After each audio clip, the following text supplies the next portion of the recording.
যে এর জন্য রাস্তায় ছিলাম না, ক্ষমতা দেখার স্বপ্ন দেখেন, ক্ষমতায় যাবেন। আর আন্দোলন করেছে আমরা, ক্ষমতা যাবেন আপনারা। আন্দোলন করছে সাধারণ মানুষ, ক্ষমতা যাবেন আপনারা। আন্দোলন করছে রিচি, চামার, কামার, মজদুর, চেলে, চাষিরা।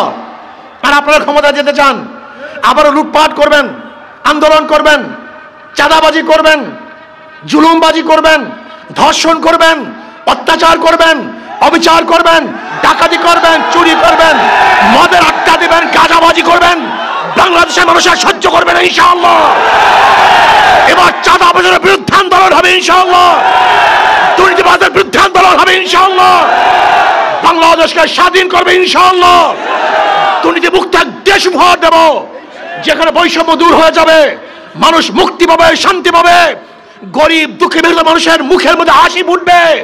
বস্ত্রহীন একটা মানুষ বাংলাদেশে থাকবে না, একজন মেয়ে ধর্ষিতা হবে না, বাংলাদেশের একজন নাগরিক খোলা আকাশের নিচে ঘুমাবে না, বাংলাদেশের কোনো মানুষ চিকিৎসাভাবে আর মরবে না ইনশাআল্লাহ। বাংলাদেশের কোনো টাকার বিদেশে পাচার হবে না, যেখানে মানুষের মানবতা রক্ষা হবে, যেখানে সুশৃঙ্খল মানুষ বসবাস করবে, প্রত্যেক অধিকার নিয়ে থাকবে, যেখানে মুসলমান, হিন্দু, বৌদ্ধ, খ্রিস্টানরা সম্পূর্ণ অধিকার নিয়ে বসবাস করবে, সেরকমের দেশ উপহার দেওয়ার জন্য আমি মনে করি শুধু নেতা নয়, নীতির পরিবর্তন চাই। সবচেয়ে খারাপ লাগে আমাদের গরিব শ্রেণীর লোকদের অবস্থা দেখি। ইসলামকে কেন পছন্দ করেন না? কারণটা কি? ইসলামকে না পছন্দ করার মূল কারণ হলো আমরা অনেকেই খারাপ হয়ে গেছে। যাই আন্দোলন সংগ্রামে এত সিট বেশি পেয়ে ক্ষমতায় গেছেন, 200-র উপরে সিট। আরে আল্লাহ, মারাত্মক অবস্থা। কিন্তু আন্দোলন সংগ্রাম করার কারণে মঈনুদ্দিন ফখরুদ্দিন সাহেব এসে দুজনকে গৃহবন্দী করলেন। নোয়াখালী এক আসন কর্তৃক আয়োজিত আজকের গণসম্মেলনের সম্মানিত সভাপতি, মঞ্চ উপবিষ্ট বিভিন্ন দলের রাজনৈতিক নেতৃবৃন্দ, শ্রদ্ধাভাজন ওলামায়ে কেরাম, সর্বস্তরের ইসলাম প্রিয় দেশপ্রেমী ভাইয়েরা আমার, আমরা কিসের জন্য আয়োজন করেছি ইতিমধ্যে শুনেছেন। প্রয়োজনীয় সংস্কার, দৃশ্যমান বিচার, পিআর সিস্টেম, নির্বাচন। অন্তর্বর্তী সরকারের এটা দায়িত্ব। এই দায়িত্ব পালন না করার কারণেই আমরা আন্দোলন করছি, মাঠে চলে এসেছি। বর্তমান অন্তর্বর্তী সরকার শুধু নির্বাচন দিবেন, একটা সুষ্ঠু নির্বাচন উপহার দিবেন, এর জন্য তিনি ক্ষমতায় বসান নেই। উনি ক্ষমতায় বসেছিলেন রাষ্ট্র সংস্কার করবেন। যেহেতু জুলাই আগস্টের যারা যোদ্ধা ছিল তারা ওয়ালে ওয়ালে লিখেছিলেন আমরা রাষ্ট্র সংস্কার চাই, রাষ্ট্রকে মেরামত করতে চাই, বিনির্মাণ করতে চাই। কাজে আপনি যদি সংস্কার ব্যতীত নির্বাচন দেন, শুধু এই দায়িত্বই আপনি পালন করেন, তাহলে আমি বলবো এই আন্দোলন ব্যর্থ হয়েছে। যারা জীবন দিয়েছিল তাদের উদ্দেশ্য সফল হয়নি। যারা আহত হয়েছে, পঙ্গুত্ব বরণ করেছে, তাদের পঙ্গুত্ব বরণ করাটা ভেস্তে গেছে, কাজে লাগাতে পারেনি। আর আমরা যারা রাস্তায় ছিলাম, কেন ছিলাম তাও জানি না। এর জন্য আমি আপনাদেরকে অনুরোধ করব যে অন্তর্বর্তী সরকার অবশ্যই আপনাকে রাষ্ট্র সংস্কার করতে হবে। যারা গণহত্যা করেছে তাদের বিচার করতে হবে। লেভেল প্লেইং ফিল্ড সৃষ্টি করে নির্বাচন দিতে হবে। আর আমরা যারা মনে করি, আমাদের দেশের মানুষগুলি মনে করে একটা নির্বাচন যদি হয়, সুষ্ঠু নির্বাচন হলেই মানুষ মুক্তি পাবে, শান্তি পাবে, এইটা একটা ভুল ধারণা। এটা চমৎকার ভুল ধারণা। আসলে সুষ্ঠু নির্বাচন হলেই এদেশের মানুষ শান্তি মুক্তি পাবে না। কেন? আপনারা সবাই জানেন 70 নির্বাচন সুস্থ হয়েছিল। পাকিস্তানের আমলে যে 70 নির্বাচন হয়েছিল, সেই নির্বাচনের ব্যাপারে কিন্তু কেউ আপত্তি তোলে নাই। এই কথা কেউ বলে নাই যে অসুষ্ঠু নির্বাচন হয়েছে, কারচুপি নির্বাচন হয়েছে। এরকম কোনো মন্তব্য আমাকে দেখাতে পারবেন না। পাকিস্তান সরকারের অধীনে যে নির্বাচন হয়েছিল 70 নির্বাচন, যেটা বন্যা হওয়ার কারণে 71-এর জানুয়ারিতেও কিছু অংশ নির্বাচন হয়েছিল, সেই নির্বাচন সুষ্ঠু হয়েছিল, নিরপেক্ষ নির্বাচন হয়েছিল। সেখানে আওয়ামী লীগ এককভাবে 160টা সিট পেয়েছিল। তারা ক্ষমতায় যাবেন, ক্ষমতায় যাওয়ার জন্য তারা যেই পরিমাণের সিটের প্রয়োজন সেই পরিমাণের সিট পেয়েছিলেন।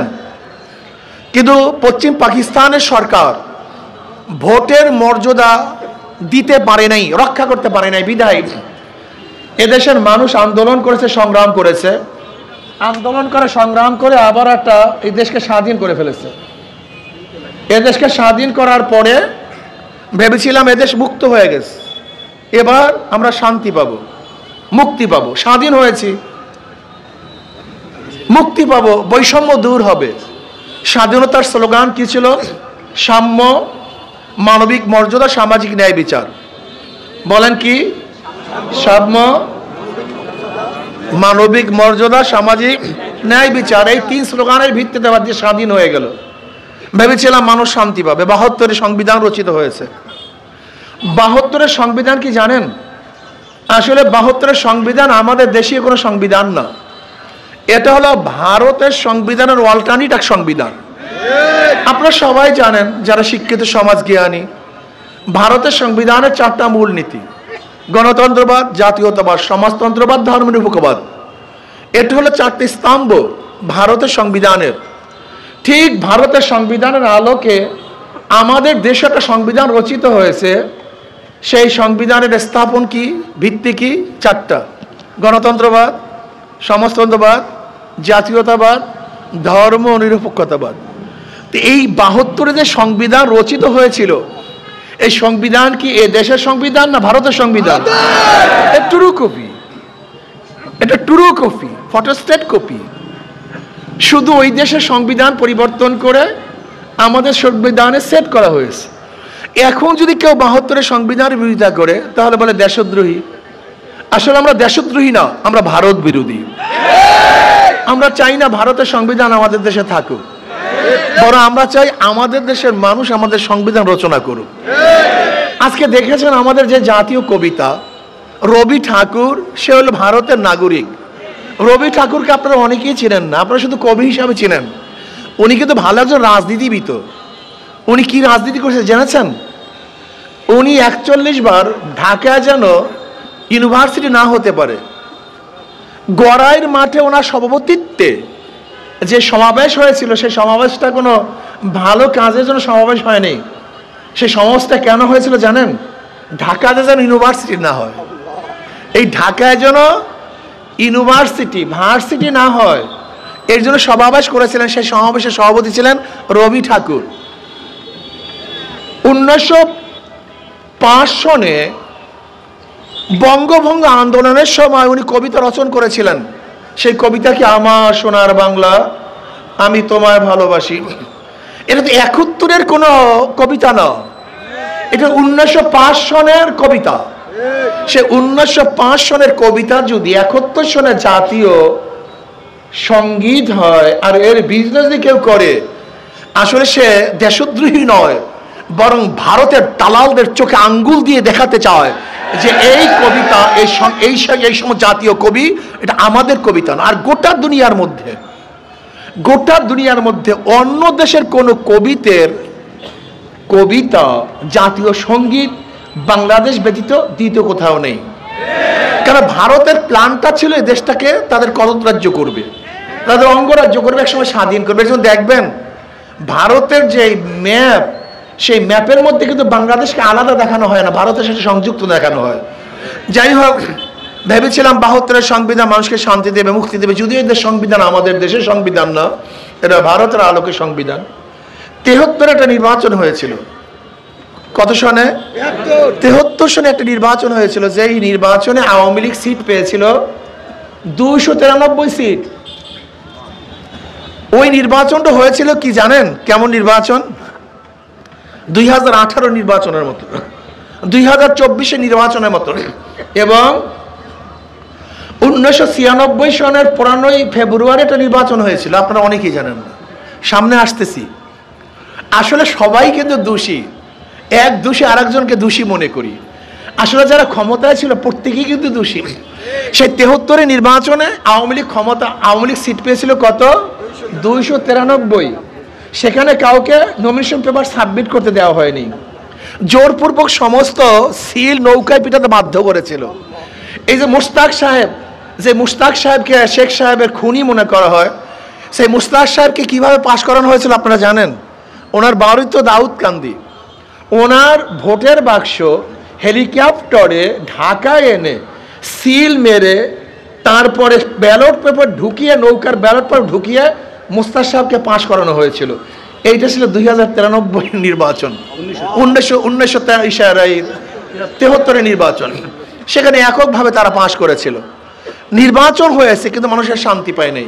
75 সনে দুনিয়ার থেকে শেখ সাহেব বিদায় হয়ে গেলেন। 75 সনে জিয়াউর রহমান সাহেব ক্ষমতায় বসছিলেন। কোন সনে? 75 সনে। উনি নির্বাচন দিয়েছেন 79 সনে।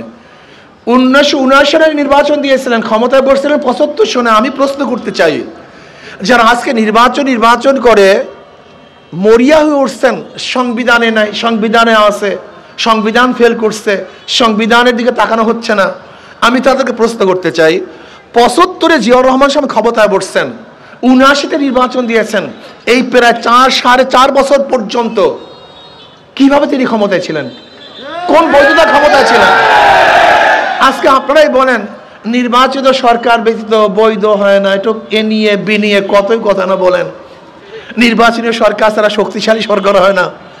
আমি ওই সমস্ত বিএনপি বন্ধুদেরকে বলতে চাই, 75 থেকে 79 পর্যন্ত জিয়াউর রহমান সাহেব যে ক্ষমতায় ছিলেন, কোন নির্বাচনের ভিত্তিতে, কোন ভোটের ভিত্তিতে? আমাকে বলবেন কি? এই বলার ক্ষমতা আপনাদের নেই। 79 নির্বাচনের পরে জিয়াউর রহমান সাহেব চলে গেলেন। 81 থেকে নির্বাচন হয়েছিল, সেখানে জিয়াউর রহমান সাহেবের আদর্শ বিক্রি করে সত্তার সাহেব ক্ষমতায় এসছেন। জিয়াউর রহমান সাহেব এইটা করছে, সেইটা করছে, কিন্তু উনি এত দুর্বল ছিলেন, এরশাদ সাহেব ধাক্কা মারছেন, উনি পড়ে গেছেন, উনি আর টিকতে পারেননি। আবার 86 থেকে নির্বাচন হয়েছিল, সেই 86 নির্বাচন ছিল 55 নির্বাচন, এরশাদ সাহেব 55 নির্বাচন। ওই যে শোনেন না, চশমা পরা বুবুজান, মনে আছে তো? এই স্লোগান কিন্তু 1986 সনের স্লোগান। এরশাদ সাথে কোয়ালিশন করেছে, আরো অন্য দল করেছে, কোয়ালিশন করেছে, একটা 55 নির্বাচন করেছিল, ভেবেছিল মানুষ শান্তি পাবে, মুক্তি পাবে। এরপর আন্দোলন সংগ্রাম করে 1991 সনে আবার খালেদা জিয়াকে ক্ষমতা বসালাম। কিসের গুণকীর্তনের মাধ্যমে? জিয়াউর রহমান সাহেব এই ছিলেন, এইটা করছেন, সেইটা করছেন। জিয়াউর রহমান সাহেবের গুণকীর্তন করে সত্তার সাহেবকে ক্ষমতা বসিয়েছিলাম। জিয়াউর রহমান সাহেবের গুণকীর্তন করে 1991 সনে খালেদা জিয়াকে ক্ষমতা বসিয়েছিলাম। কিন্তু বিএনপিকে 91-তে ক্ষমতা বসাবার পরে তারা কি করছেন? 5 বছরে এই দেশকে, বাংলাদেশকে দুর্নীতিতে বিশ্ব চ্যাম্পিয়ন 3বার করছে। কয়বার? 3বার, একবার না। ওই যে জিয়াউর রহমান সাহেবের আদর্শ বিক্রি করা সেই দল মাত্র 3 বছরে দেশকে দুর্নীতিতে 3বার বিশ্ব চ্যাম্পিয়ন করছে। গোটা বিশ্বের মধ্যে আমরা চ্যাম্পিয়ন ছিলাম, 3বার হ্যাট্রিক করেছি। আবার উনি চিন্তা করছেন ক্ষমতায় যেতে পারবেন না। এই খালেদা জি আজকে যে সংবিধান, যাকে আপনারা সবাই মনে আপোষহীন নেত্রী, উনি 1996 সনের 15 ফেব্রুয়ারি একটা নির্বাচন দিয়েছিলেন, সেখানে আপোষ করতে পারেননি। উনি একাই নির্বাচন দিয়েছিলেন, এরকম নির্বাচন। সেখানে কেউ অংশগ্রহণ করেনি, বুঝাতে পারিনি, কেউ অংশগ্রহণ আপোষহীন ছিলেন না, উনি একহীন হয়ে গেছেন। এক নেতৃত্ব কায়েম করে উনি 1996 15 ফেব্রুয়ারি নির্বাচন দিয়েছিলেন, সেখানে কেউ অংশগ্রহণ করে নাই। ওনার ক্ষমতা স্থায়িত্ব হয়েছিল মাত্র 16 দিন। 16 দিন পর আবার ফটাস ওনার ক্ষমতা শেষ। আবার সেই চশমা পরা ববুজানকে নিয়ে আসছে, মনস্কন্যাকে 96 দিন নিয়ে আসছে। ভেবেছিলাম যে হয়তোবা তওবা তিল্লা করছে, তসবিহ পড়ছে, ঘন্টা দিছে, তাহাজ্জুদের ক্ষমতা বলে। আবার উনি কোরআন শরীফে তেলাওয়াত করে মনে হয় যেন তওবা করছে। আবারও তাকে ক্ষমতায় নিয়ে আসলাম 96-তে। 2001 পর্যন্ত এমন ক্ষমতা দেখাইছে, লাঠি বৈঠার মিছিল, মানুষ হত্যা, ফতুয়া বিরোধী আন্দোলন, ওলামায়ে কেরামকে জেলে পুঁতে দিয়েছেন। উনি ভেবেছেন ফেরাউনের ক্ষমতা পেয়ে গেছেন, উনি আর ক্ষমতা থেকে নামবেনই না।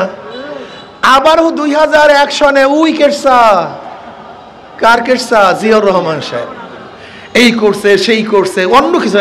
বিএনপি কি করছে সেই কথা বলে না, আমরা কি করছি সেই কথা কেউ কিন্তু দেখুন। আজকেও বিএনপি কোনো মঞ্চের থেকে এই কথা বলবে না যে সত্তাসার ক্ষমতায় সেই কাজ করছেন। খালেদা জি 91 থেকে 96 পর্যন্ত এই কাজ করেছেন, খালেদা 2001 থেকে 6 পর্যন্ত এই কাজ করেছেন। এই বক্তব্য কার মুখে শুনবেন না, দেখেন আপনারা। কারণ সেখানে তো ছিল খাম্বা কেস, সেখানে ছিল টেরেস মার্কেট, সেখানে ছিল হাওয়া ভবন। এর জন্য মানুষ আবার ক্ষিপ্ত হয়ে গেছে, ক্ষিপ্ত হয়ে আন্দোলন সংগ্রামে এত সিট বেশি পেয়ে ক্ষমতায় গেছেন, 200-র উপরে সিট। আরে আল্লাহ, মারাত্মক অবস্থা। কিন্তু আন্দোলন সংগ্রাম করার কারণে মঈনুদ্দিন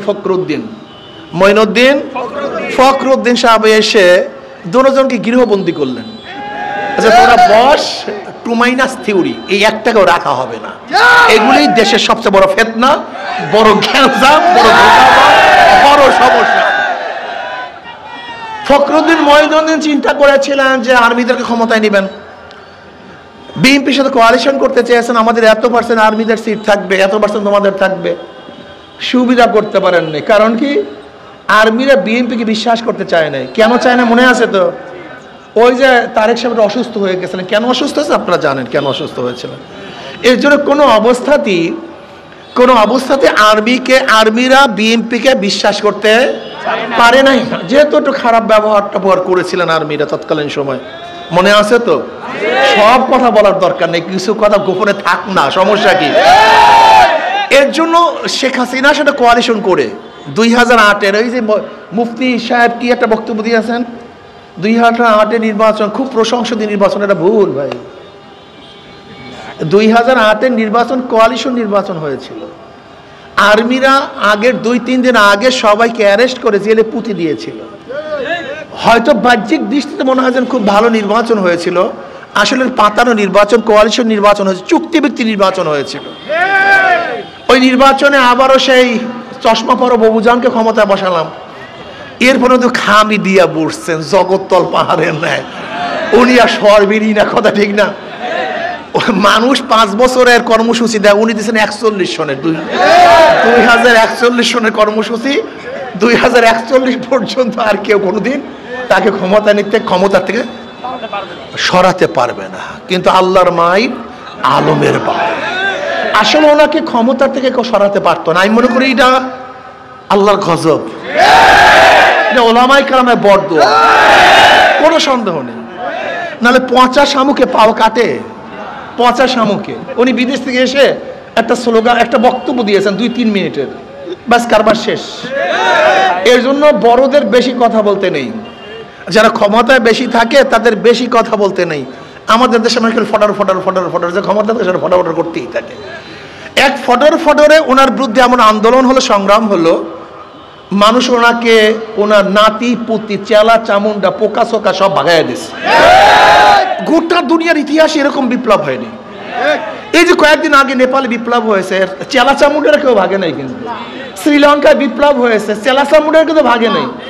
এদেশে বারবার বিপ্লব হয়েছে, এরশাদ সাহেবের বিরুদ্ধে আন্দোলন করে তাকে পতন ঘটানো হয়েছে, কিন্তু উনি কিন্তু দেশেই ছিলেন। ওনার চেলা চামুন্ডা কিন্তু শেখ হাসিনা কাজটা কি করছে দেখছেন? উনি নিজেই ভাগেন নাই, ওনার সাথে সাথে প্রধান বিচারপতি তিনিও ভেগেছেন। উনি ভাগেন নাই শুধু, যে ডিজিএফ এর প্রধান তিনিও ভেগেছেন, সিআইডি এর প্রধান নাই, এমনকি মসজিদের যে ইমাম সাহেব সেও নেই, এমনকি এলাকার যে চেয়ারম্যান সাহেব সেও ভাগছে। বুঝেন দুর্নীতি কোথায় গিয়ে পুষছে? ভেবেছিলাম বৈষম্য দূর হবে, মানুষ শান্তি পাবে, মুক্তি পাবে। এর জন্য মানুষকে বৈষম্য দূর করার জন্য, মুক্তি দেওয়ার জন্য, শান্তি দেওয়ার জন্য আমরা রাস্তায় ছিলাম। তারেক সাহেব কিন্তু রাস্তায় ছিলেন না, ফখরুল সাহেব কিন্তু রাস্তায় ছিলেন না, ডাক্তার শফিক সাহেব কিন্তু রাস্তায় ছিলেন না, শিবিরের কোনো বড় বড় নেতারাও কিন্তু রাস্তায় ছিলেন না, আমাদের মতো অদমরাই কিন্তু রাস্তায় ছিলাম। কিন্তু আমাদের মতো অতমরা। ধরে নেন যদি আন্দোলন সাকসেস না হতো, সবাই বলতো আমরা তো ছিলাম না, আপু আমরা তো আপনার সাথেই আপা। কিন্তু আমরা কি বলতাম বলেন তো? সবাই তো আপার সাথে যে কোয়ালিশন করতো, আপু আমরা তো আপনার সাথে আছি, কোনো টেনশন নাই। কিন্তু আমাদের অবস্থাটা কি হতো বলেন তো? ভেবেছিলাম বৈষম্য দূর হবে, মানুষ শান্তি পাবে, মুক্তি পাবে। সরকার পতন হলো, মানুষের শান্তি দেওয়ার জন্য, মুক্তির জন্য আন্দোলন করেছে। কিন্তু 5ই আগস্টের পর আবার কি দেখলাম? আবারও চাঁদাবাজি, আবার গুন্ডামি।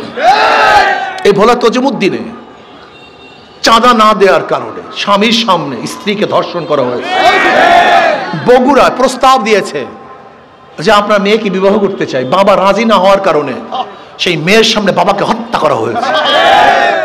যুবকের কাছে চাঁদা চেয়েছে, চাঁদা না দেওয়ার কারণে মার সামনের থেকে যুবককে তুলে এনে হত্যা করা হয়েছে। অফিস ভাড়া দিয়েছে, চাঁদা ভাড়া দিয়েছে, যখন কালেকশন করতে গেছে, ভাড়া আনার জন্য গেছে, সেই মালিককে হত্যা করা হয়েছে। আজকে আমরা কি দেখেছি? হাজারো মা বোনদের ধর্ষণ করা হয়েছে ফরিদপুরে চাঁদা না দেওয়ার কারণে। আমাদের গরিব দুঃখী মেহনত মানুষের গাড়িগুলিকে ভেঙে চুরমার করা হয়েছে। আজকে হাজারো মানুষকে রক্তাক্ত করা হয়েছে। এই যে সাংবাদিক বন্ধুগণ বস্তুনিষ্ঠ সংবাদ পরিবেশন করার কারণে গাজীপুরে তাদের মাথা ইট দিয়ে থেতলিয়ে দেওয়া হয়েছে। যুবদলের চাঁদাবাজি নিয়ে মানুষকে পাথর মেরে হত্যা করা হয়েছে। এর জন্য রাস্তায় ছিলাম না পণ্ডিতজি, এর জন্য রাস্তায় ছিলাম না। ক্ষমতা দেখার স্বপ্ন দেখেন, ক্ষমতায় যাবেন। আর আন্দোলন করেছে আমরা, ক্ষমতা যাবেন আপনারা। আন্দোলন করছে সাধারণ মানুষ, ক্ষমতা যাবেন আপনারা। আন্দোলন করছে রিচি, চামার, কামার, মজদুর, চেলে, চাষিরা। আর আপনারা ক্ষমতা যেতে চান, আবারও লুটপাট করবেন, আন্দোলন করবেন, চাঁদাবাজি করবেন, জুলুমবাজি করবেন, ধর্ষণ করবেন, অত্যাচার করবেন, অবিচার করবেন, ডাকাতি করবেন, চুরি করবেন, মদের আড্ডা দিবেন, গাঁজাবাজি করবেন। বাংলাদেশের মানুষের সহ্য করবেন ইনশাআল্লাহ। এবার চাঁদাবাজের বিরুদ্ধে আন্দোলন হবে ইনশাআল্লাহ, দুর্নীতিবাজের বিরুদ্ধে আন্দোলন হবে ইনশাআল্লাহ। বাংলাদেশকে স্বাধীন করবে ইনশাআল্লাহ। দুর্নীতি মুক্ত এক দেশ উপহার দেব, যেখানে বৈষম্য দূর হয়ে যাবে, মানুষ মুক্তি পাবে, শান্তি পাবে। গরিব